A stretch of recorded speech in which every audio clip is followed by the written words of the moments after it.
Greetings. Let's start in the United States of America with The Onion. And a tweet brought me to this headline, which I very much liked. It's obviously about him what died. The last American who knew what the fuck he was doing. Obviously not true, but it did make me think. When you come down to it, how many other geniuses are out there? Now, we know there are plenty of geniuses that play sport and things like that. They're good at knocking balls around and whatever, or throwing them or catching them. But how many other people really know what they're doing? So, I did think, and I thought those Washington lobbyists and Wall Street, they know what they're doing. Because what you've got is a direct line of we want this from these people and we think it'll need this to get it, and they just go for it. And this is just representative of it. OpenSecrets.org, total lobbying spending just going up and up and up.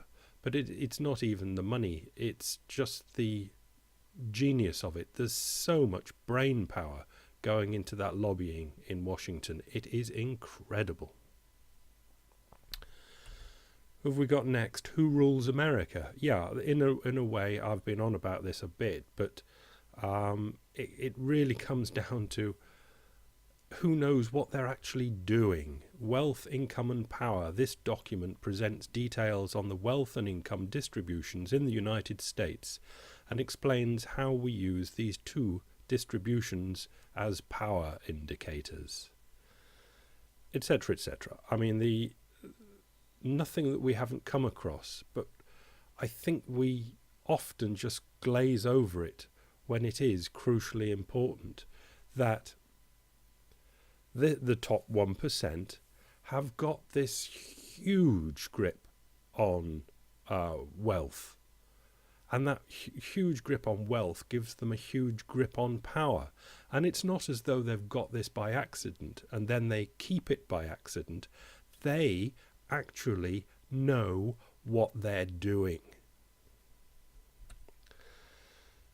And this is just representative of the people that don't know what they're doing. They know what they're doing in the fact that they get up to the alarm clock each morning and go to work, and maybe and probably do their best that they possibly can at work. But this is from economists' view. So how do you like that trickle-down thing? Or how'd that trickle-down thing work out for ya? And then we've got the Republican presidential candidates are peddling trickle-down tax policies, but as Jared Bernstein notes, it's hard to take seriously those who claim that supply-side tax cuts will deliver for the middle classes. I mean, you've had that since Reagan. And this is the bottom of the article. Same old charts. Top one is real median family income with kids, 89 to 2,000, starting off at median 58,000 and finishing just under 58,000. And I know it's easy to attack these figures as not representative, and life is so much better than it was in even 1989. But those figures are about right. The 90s were not too bad. There was a 19.6% increase, but since 2002, things have been absolutely and totally flat. But it hasn't been for the top 1%. Why? Because they know what they're doing. Even though there's been a huge recession going on, they're still making it large. Why? Because they know what they're doing. And this chap finishes with, I prefer trickle-up policies. Give working class households more money. Give it to them. Tax cuts, helicopter drops, whatever. And then let the rich compete for it by offering quality, innovative products at decent price. It's an idea. GMAC in the picture above. It is strange that we're even talking about GMAC. I mean, don't they make cars in their spare time? Why has the administration's flagship foreclosure prevention program been so ineffective in helping struggling homeowners get loan modifications and stay in their homes? One reason, the government's supervision of the program has apparently ranged from non-existent to weak, or weak to non-existent. Documents obtained by ProPublica, government audit reports of GMAC, the country's fifth largest mortgage servicer, provide the first detailed look at the program's oversight. They show that the company operated with almost no oversight for the program's first 8 months. When the auditors did finally conduct a major review, more than a year into the program, they found that GMAC had seriously mishandled many loan modifications, miscalculating homeowners' income in more than 80% of audited cases. Some 80%. For example, yet GMAC suffered no penalty. GMAC itself said it hasn't reversed a single foreclosure as a result of government audits. Somebody doesn't know what they're doing. And on the other side, it seems that somebody does know what they're doing. I pull this out not on the who knows what they're doing scale so much. This is the United States of America, the 30-year fixed mortgage rate. Now, it only goes back to 2006, but you can see it rose up in 2008 when it looked like Treasury, the interest rate on Treasuries was going up for a while. And the mortgage rate was over 6.33, but at the moment it's plunged to I think it's the lowest it's ever been, under 4.33. But the question is, as I say, it was to a certain extent in 2008 the market that was dictating that it was over 6.33, but Ben Bernanke, to a greater extent, as explained by MMT, is in charge of these mortgage rates by pushing up the Fed funds rate and generally messing about. Why was it 6.33 and it is now 4.33? Why? That's the only question. Why? Who decided, and why did they decide it was a good idea, it should have been 6.33 back then and 4.33 now? And before that, 7.33 or 5.33 or whatever. Who decides these things and why? For whose advantage?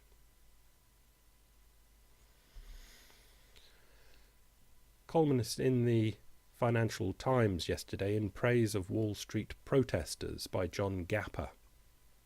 I pulled the snip on this up a bit to put Commerzbank as a advertiser on this column, and I wouldn't be surprised within maybe even before the end of this year, Commerzbank will have to be bailed out for getting it wrong.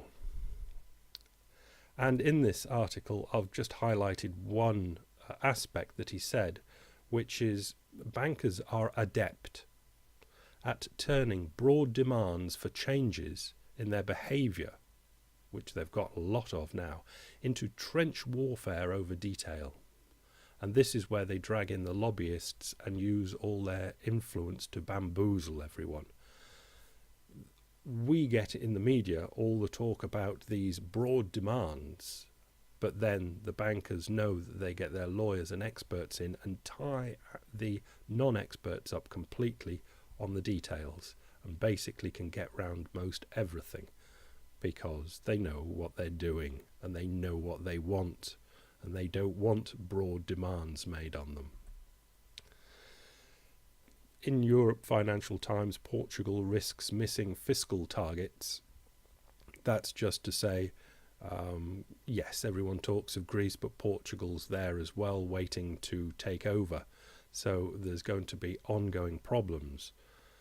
And it's not in debate whether Portugal government knows what it's doing or not, but that just leads us on to this Gillian Tett article, which I'm going to finish with, which I think is a work of genius, and Gillian Tett represents one of the people over the last 4 years throughout these financial crises who has consistently known what she was talking about and has been brilliant. Yes, I'm a little in love with Gillian Tett. America's 6 key lessons for a Euro TARP. Now we've got a good balance here between people that know what they're doing and what not. Who told you so? That captures the reaction of we told you so. We told you so. That captures the reaction of many American bankers and policymakers towards Europe these days, ever since America unveiled its own Troubled Asset Relief Program, TARP, in 2008. Observers in Washington and New York have muttered darkly about Europe's failure to grasp its banking nettle. The same sort of problems it's had since 2008, which have only got worse. And the brilliant Gillian Tett goes on. This may yet occur. I've taken it from the article. So this week, Eurozone leaders signalled that they are belatedly moving that way towards a TARP. But before investors get too excited, it is worth taking a hard look at what America did back in 2008 and 9 that made TARP work. For, to my mind, there are at least 6 key points, 5 bad and 1 good, which Europe needs to consider. Firstly, size matters. You remember Paulson went in for 700 billion. Why 700 billion? It came out in the end because they decided that it sounded like an impressive sort of number. They didn't know what they were doing, but they vaguely knew what they had to do, and that was to shock and awe the market, and they thought 700 billion would be enough. And 700 billion euro would not be enough in Europe now. Secondly, coordination is crucial. One reason why Mr. Paulson's bazooka stunned the markets was that it was wielded by a single team. Policy was being set by a close-knit group of Treasury and Fed officials. This mattered because in late 2008 investors had no stomach for delay or conflicting policy signals. They did get 1 or 2 conflicting policy signals, which we'll get in the next one. But basically, Paulson and Turbo Timmy Geithner, with advisors from JP Morgan and Goldman Sachs, like it or not, decided what they needed and went and did it. Thirdly, excessive democracy does not always help. The senators tried to vote out the first TARP program, then the market crashed, and then they said, okay, we'll sign. Where should we sign? And then when it was signed, that was Paulson's just one scrap of paper. They basically had carte blanche to do whatever they thought was necessary. And there's no chance of that happening in Europe. Fourth, the plans needed to be flexible. Paulson and Geithner first wanted to buy the bad debt off the American banks, but found that it was not going to work. So then they recapitalized the banks by force, locked all the bankers in a room and said, you are taking this money. And that's the way it went, and didn't let them out of the room until they'd signed up for the money. And again, that cannot happen in Europe. Fifth, the stress tests only work if they address the visible points of stress that the public and the markets care about. It's a bit of a technical one, that. In the United States, it was the home mortgage problem, and they didn't care about anything else. In Europe, it's a bit more widespread, from sovereign debt through a multitude of other things. Sixth is included in here, with bank earnings enabling much of that money to be repaid, and that's the sixth thing. Most of that money was repaid. It was 700 billion, but maybe only 10% was lost. And this happy result is not unique to the United States. Governments in Scandinavia and Japan also recouped funds when they did their own TARPs in earlier crises. The good news then is that if a Euro TARP does emerge, that money might not be lost in the long term, or not if the earlier lessons about speed, coordination and flexibility are learned. The bad news is that this remains a big if, and it's no wonder that the markets are worried.